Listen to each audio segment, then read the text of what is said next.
বলিউড অভিনেতা সাইফ আলী খানকে নিয়ে সম্প্রতি এক ভয়াবহ অভিজ্ঞতার কথা শেয়ার করলেন তার মেয়ে সারা আলী খান।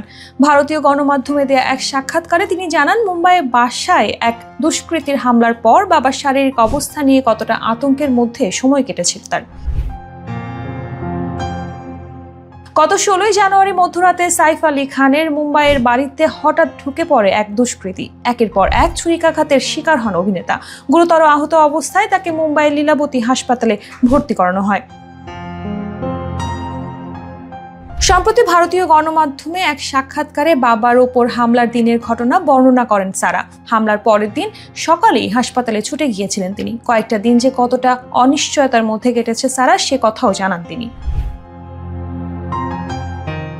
সাক্ষাৎকারে সারা বলেন, আমি ভেঙে পড়েছিলাম। সত্যি বলতে আর কিছু মনে পড়ছে না। এতটাই ভয় পেয়েছিলাম যে পাথরের মতো হয়ে গিয়েছিলাম। বাবাকে যখন হাসপাতালে নিয়ে যাওয়া হয় তখন ওই 15 থেকে 20 মিনিট সময়টা গোটা জীবনের মতো মনে হয়েছিল। তারপর ধীরে ধীরে হাসপাতাল থেকে আপডেট পেয়ে স্বস্তি পাই। সারার ভাষায়, বাবা সবসময় একজন ফাইটার। 4 সন্তানের বাবা হিসেবে তিনি দেখানোর চেষ্টা করেন যে সব ঠিক আছে।